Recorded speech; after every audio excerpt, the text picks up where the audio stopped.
अक्सर पुरुष को परमात्मा ने सतलोक से बाहर क्यों निकाला? इसलिए नहीं निकाला कि भाई वो काल के पीछे आसक्त हो गया था, काल के जाने के बाद में वो उसके मतलब जो है गम में डूब गया कि वो तो मौज कर रहा होगा, है नहीं। गुरुजी कहते हैं जिसको सृष्टि रचना समझ में आ गई, जिसने ध्यान से सुन ली, वो मार नहीं खाएगा। वो तो परमात्मा ने अक्सर पुरुष को सतलोक से बाहर निकालने का बहाना बनाया था। उसके अंदर परमात्मा ने प्रेरणा करी थी काल के पीछे आसक्त होने की। असल वजह क्या है जिसके लिए परमात्मा ने उसको सतलोक से बाहर निकाला? असल वजह परमात्मा ने बताई कि जब अचिंत ने अक्सर पुरुष की सृष्टि की, अपने वचन से उसको पैदा किया, और किस लिए पैदा किया था? सृष्टि रचना में सहयोग करने के लिए। लेकिन वो मानसरोवर में जाके सो गया और कई युग बीत गए, गहरी नींद आ गई, उसको आनंद आया। फिर परमात्मा ने अंडा बनाया, उसके अंदर वो काल जो है वो प्रवेश किया, एक आत्मा। अंडा नीचे गया गड़गड़ करता हुआ, उसकी आवाज से उसकी आंख खुली तो उसने उसको जो है वो क्रोध से देखा, गुस्से से देखा उसने वहां पे सतलोक में। तो परमात्मा ने दो कारण बताए अक्सर पुरुष को सतलोक से बाहर निकालने के।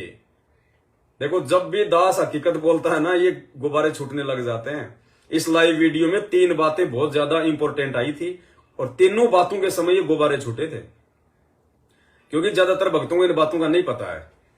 तो वो 2 कारण क्या थे? सबसे पहला कारण तो परमात्मा ने बताया कि अक्सर पुरुष ने अपने काम में गफलत करी, यानी उसने ढिलाई बरती।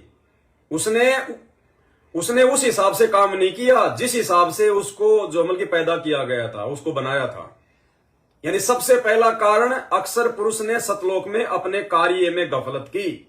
और दूसरा, उसने उस अंडे को क्रोध से देखा, यानी उसने गुस्सा किया।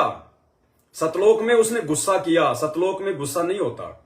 उसने गुस्सा किया, उसने वो क्रोध किया। ये 2 कारण परमात्मा ने ज्ञान गंगा पुस्तक में लिख रखे हैं। इन 2 कारणों से उसे सतलोक से बाहर निकालने के लिए परमात्मा ने वो खेल रचा। उसकी आस्था काल में लग गई, फिर काल के जाने के बाद ये रीजन बताए परमात्मा ने।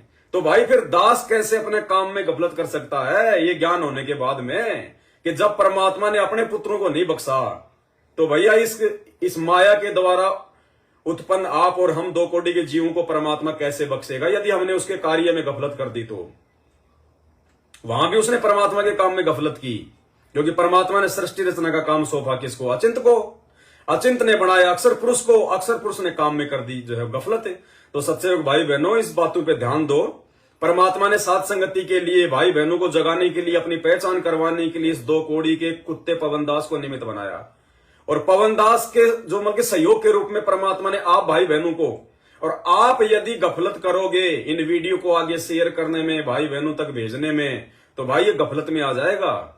और गफलत में आ गया तो फिर परमात्मा नाराज हो जाएगा, दिक्कत होगी फिर। तो भाई दास तो आप देख रहे हो भैया, कौन भेजता है कौन नहीं भेजता, कौन गाली निकाल रहा है, कौन क्या बोल रहा है, कौन लठ मार रहा है, कौन मुकदमा कर रहा है, आप सब देख रहे हो। दास ने तो लाइव आना नहीं छोड़ा, भाई बहनों को समझाना नहीं छोड़ा, क्योंकि मालिक का आदेश है। तो भैया दास गफलत नहीं कर सकता, वरना दास के साथ तो वही बनेगी जो अक्सर पुरुष के साथ बनेगी। ये रीजन है, ये ज्ञान आधार की भक्ति है। और दूसरी गफलत, जो परमात्मा के द्वारा दी गई सत भक्ति को जो सही तरीके से नहीं करता, उनके विधि विधान के अनुसार नहीं करता, मर्यादा में रह के नहीं कर सकता, वो भी परमात्मा के काम में गफलत करता है। क्योंकि ये भक्ति एक काम दे रखा है परमात्मा ने, हमें एक सेवा दे रखी है परमात्मा ने। और इस भक्ति रूपी सेवा को यदि हम नहीं करेंगे, अक्सर पुरुष की तरह हम इसमें जो है गफलतबाजी करेंगे, तो भैया हम लोग दंड के भागी बनेंगे, छोड़ जाएगा परमात्मा। फिर ये सबसे बड़ा दंड ही है, 84 लाख में धक्के खाते रहो। मानव जन्म भी मिलते रहेंगे तो माँ के पेट से तो आना पड़ेगा, वैसे तो पैदा होंगे नहीं। तो माँ का पेट तो सबसे बड़ा नरक कुंड बताया परमात्मा ने, तो नरक भोगना पड़ेगा फिर। तो भाई परमात्मा की जो भी सेवा है, जो भी काम है, हमने तन मन से करना है मालिक का। तो ये परमात्मा जी ने बताया। तो हमने हर प्रकार की सेवा, मालिक की चरण सेवा, हमने चाहे कैसी भी इमरजेंसी हो, कैसी भी आपातकालीन हो, हमने बिल्कुल श्रद्धा भाव से करने का पूरा प्रयास करना है। मालिक से प्रार्थना करेंगे, बंदी छोड़ को दंडवत करेंगे, हम गुरुजी के आगे रोएंगे, अरदास करेंगे, तो परमात्मा हमारे भाव भी बनाएगा, हमें परमात्मा समय भी देगा बंदी छोड़।